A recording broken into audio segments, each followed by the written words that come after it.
දිනේෂ් ගීතය ඔබ මේට වඩා ටිකක් හොඳින් ඇහුවනම් හොඳයි කියලා මට හිතුණා. මොකද මේ ගීතයේ සියුම් තැන් පිළිබඳව ඔබ සමහර විට ග්‍රහණය කරගෙන නැහැ. හැබැයි හොඳ උත්සාහයක් ඔබ ගත්තා.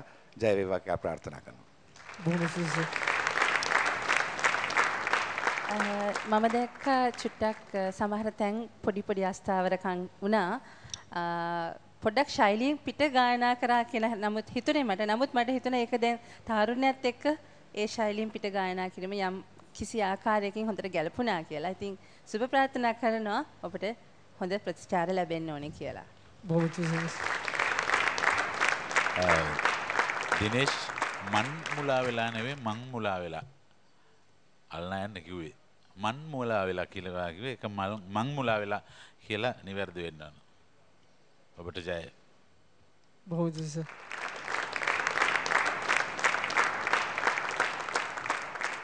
සුවන තරංකරු.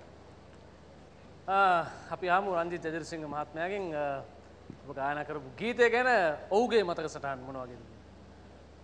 මේ ගීතය ඇතුල් වුණේ 1963 වර්ෂයේ 12 වෙනි මාසේ 12 වෙනිදා තිරගත වූ එදා කිංස්ලි රාජපක්ෂ අධ්‍යක්ෂණය කළ දීපසිකා චිත්‍රපටයට. නමුත් එසේ මෙසේ පුද්ගලයෙක් නෙමෙයි ওই ගීතය ගායනා කළේ සිංහල සිනමාවේ පෙම් හඬ. මේ පෙම් හඬ කියලා ඒ වචන යෙදුවේ දකුණු ඉන්දියාවේ මහා සංගීත අධ්‍යක්ෂකවරයෙකු ටී.ආර්. පාපා. ටී.ආර්. පාපා තමයි මේ ධර්මදාස් වල්පොලට අර සුරතලී ගීතය කිව්වට පස්සේ සිංහල සිනමාවේ ඉන්න පෙම් හඬ මෙච්චරයි කියලා කිව්වේ.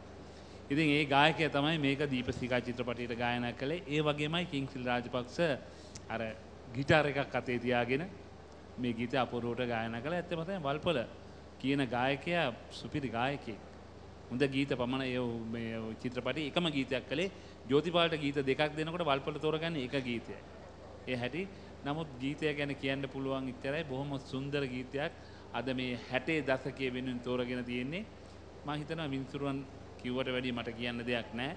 ගීතයේ විස්තර තමයි ගීතයේ ඉතිහාසය තමයි මම ඔබට ඒ සඳහන් කළේ. බොහොම සුසු. දිනේෂ් අවසන් තරඟකරුවන් 17 දෙනා අපිට ආවා.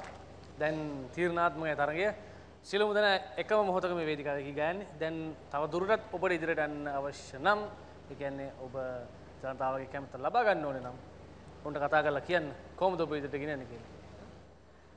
මගේ අංකය 4 DDS ස්තනක් අංක 4 සඳහන් කරලා 99.2ට හැකිතාක් SMS කරලා මාව තරඟේ ඉදිරියට ගෙනන්න කියලා මම ඉල්ලා සිටිනවා. බොහොම ස්තුතියි. හොඳයි දිනේෂ් බලමු හෙට රාත්‍රියේදී ජනතාවගේ තීරණ අනුව ඔබ තවදුරටත් මේ තරඟේ ඉදිරියට යාවිද කියලා. සුපතන ඔබට. බොහොම ස්තුතියි අමලේ.